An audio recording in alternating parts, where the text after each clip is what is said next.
Bien, regresamos entonces con Yanis Seinfeld, investigadora de la Universidad del Pacífico, para hablar el gasto en la mira. Yanis, muy buenas noches, gracias por estar con nosotros de nuevo. Gracias, Juan José. Cuéntanos un poco del libro, la investigación, Gasto en la mira. Bueno, en realidad, Gasto en la mira, evaluando el gasto público, es una compilación de distintas investigaciones, como tú bien dices, sobre análisis del gasto presupuestal de programas sociales. La idea surgió después de escuchar tantas veces a congresistas, políticos, medios de comunicación, incluso a los mismos ciudadanos, hablar sobre el porcentaje de gasto, porcentaje de ejecución de los distintos presupuestos, ¿no?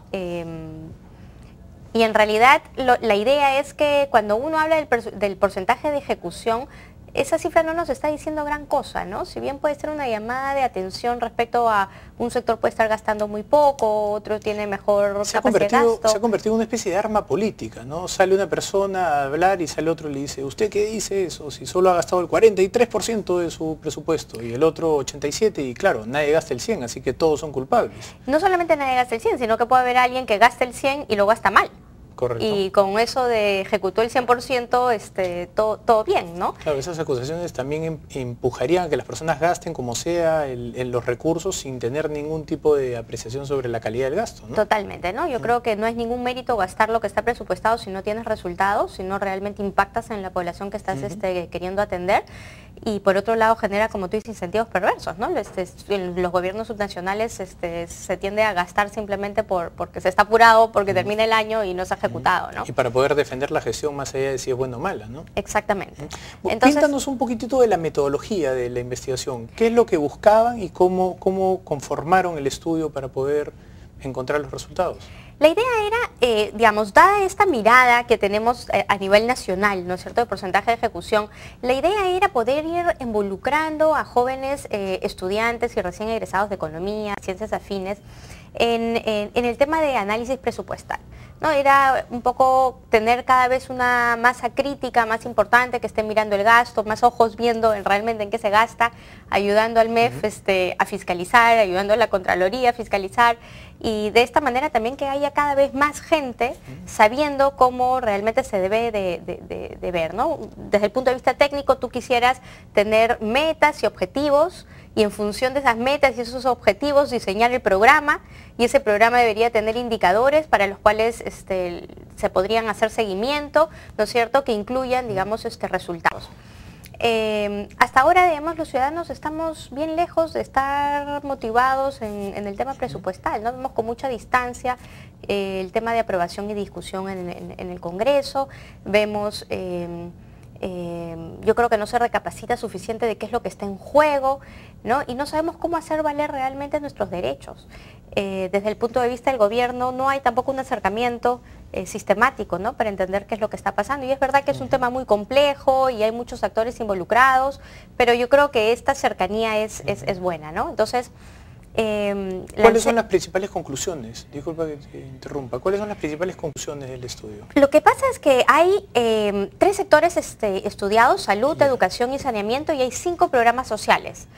Vaso de leche, el programa integral de nutrición, FITEL, ayúdame ahí, Guaguaguasi y Jóvenes a la Obra. Entonces, los resultados varían dependiendo del programa y del sector que se está analizando, pero lo importante en líneas generales es que en realidad tuvimos una recepción del concurso súper buena. Fueron 237 estudiantes que aplicaron en el concurso de todas las universidades, de todas las regiones, ¿no? Universidades públicas. Un número bastante alto para un concurso de economía, ¿no? Sí. Y en realidad ellos tenían que hacer 2 tipos de análisis, ¿no?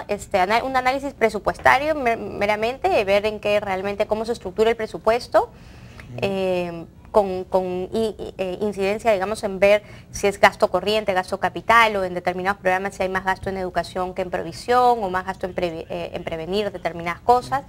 Y luego ya un análisis de incidencia de beneficiarios. ¿A quién va el subsidio? ¿No? Porque un poco que tú quieres saber, para ser transparente, el tema es en qué se utilizan los recursos, quién recibe el subsidio público y qué se está logrando. ¿Nos puedes contar un poco, por ejemplo, los resultados del estudio basado en el vaso de leche?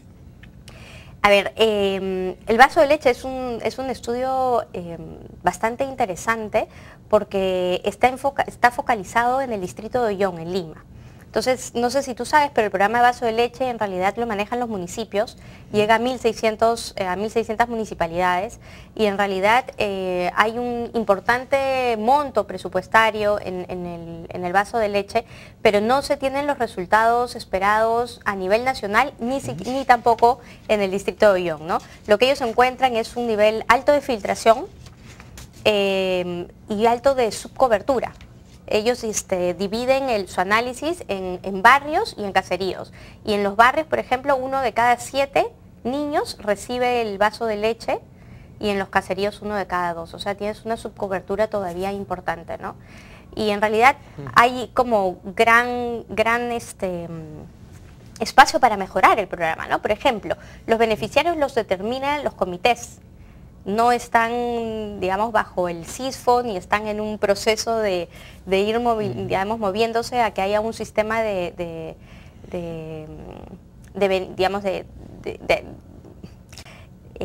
beneficiarios que sea más técnico, ¿no? ¿El MIDIS no estaba en camino a trabajar una especie de lista única de beneficiarios para poder más o menos mapear cuáles son los programas que están llegando y poder comenzar entonces a medir los impactos de estos programas cruzados? Este es el sistema de focalización de hogares, que es el CISFO, pero no, el vaso de leche no lo está utilizando, ¿no? A pesar de, bueno, ahorita todavía tiene muchos problemas el CISFO y es verdad que, digamos, que va a ser un proceso, pero el vaso de leche todavía no lo está utilizando, ¿no? Y, por ejemplo, otra de las deficiencias increíbles del programa es que el programa compra leche evaporada. No compra, digamos, leche directamente a los ganaderos de las zonas que esté pasteurizada o que esté bajo este sistema de UHT, sino que compra leche evaporada, con lo cual hay un mayor gasto y hay una menor eficiencia en términos nutricionales, ¿no? Muy bien, de estos 240 y tantos estudios, cuéntanos cuáles han sido los resultados de los ganadores. A ver, tenemos, este es uno, el programa de vaso de leche, tenemos el programa de Huahuahuasi, que hoy día es Cuna Más. Uno de los resultados importantes es que en realidad hay que hacer un mayor trabajo de trabajar intersectorialmente, ¿no? El desarrollo del niño. El Huahuahuasi está dirigido, el Cunamás hoy día está dirigido a niños entre 0 y 2 años para darle una atención integral. Entonces ahí debería de estar involucrado el Minedu con su programa metodológico educativo, debería estar involucrado el MINSA, debería estar involucrado el MIDIS, debería estar involucrado el MEF. Entonces lo que ven en ese trabajo es que todavía hay muy poca articulación y que se necesita trabajar más en eso, ¿no? Y yo meto mi cuchara que en realidad los distintos niveles de gobierno también deben de trabajar para poder realmente generar una articulación, no solamente intersectorialmente, sino también a nivel de los tres gobiernos, ¿no? Muy bien. Vamos a hacer una pausa, regresamos después con Yanis para seguir hablando sobre el libro del gasto en la mira. Regresamos.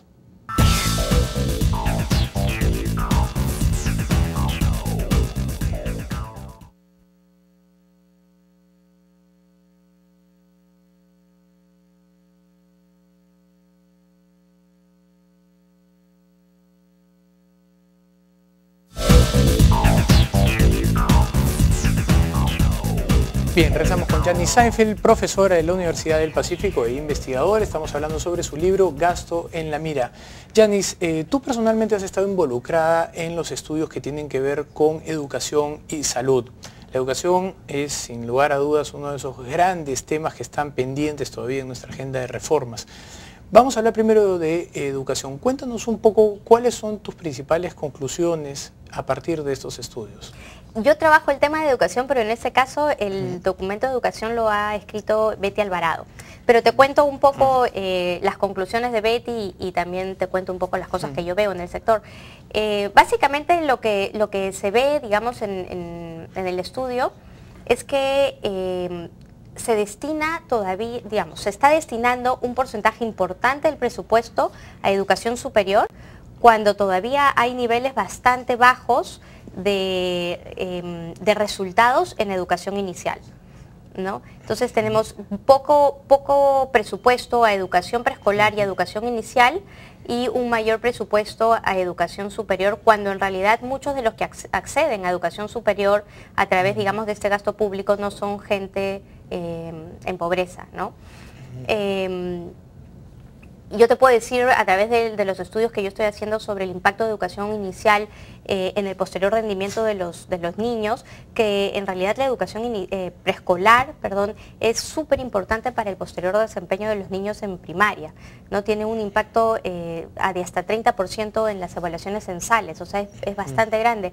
Pero nuevamente los promedios nacionales esconden desigualdades muy fuertes a nivel de regiones, ¿no? Entonces hay todavía muchísimo que hacer en términos de la educación preescolar y la educación inicial, especialmente en zonas rurales. La selva está sumamente descuidada.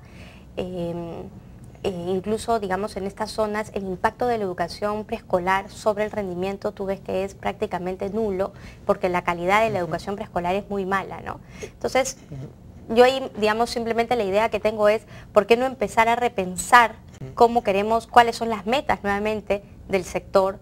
Y de repente, digamos, apuntalar mucho más la educación preescolar y la educación inicial y ver cómo articular la educación superior a este programa de Beca 18, ¿no? Beca 18 ahorita está teniendo 5.000 becarios al año, que el gobierno está, digamos, financiando en distintas universidades. Son todos jóvenes de provincias que vienen a estudiar, digamos, a distintas universidades que están seleccionadas.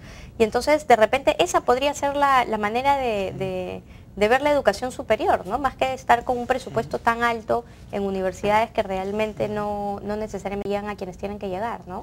En lo que es educación primaria y secundaria, a algunos, me incluyo, nos da la sensación que se siguen pensando en soluciones dentro de la caja, o sea, dentro de los sitios de zonas de confort, donde todos más o menos sabemos ya lo que pasa, subirle el sueldo a los maestros, se habla de mejorar la calidad de la infraestructura, cosas que ya las hemos escuchado, ya las hemos visto, y pues no han dado resultados, ¿no? ¿Hay alguna manera de aprovechar esos estudios para comenzar a hacer pilotos de cosas que estén fuera de la caja y ver de qué manera se pueden acomodar o ajustar a la realidad nacional? Mira, yo creo que en realidad todo es válido, ¿no? Hay que ver cuáles son los objetivos que queremos lograr y ver cómo lograrlos, y podemos ver también experiencias internacionales que puedan aportar. Y yo creo que un tema fundamental que no has mencionado es qué pasa con los docentes, ¿no?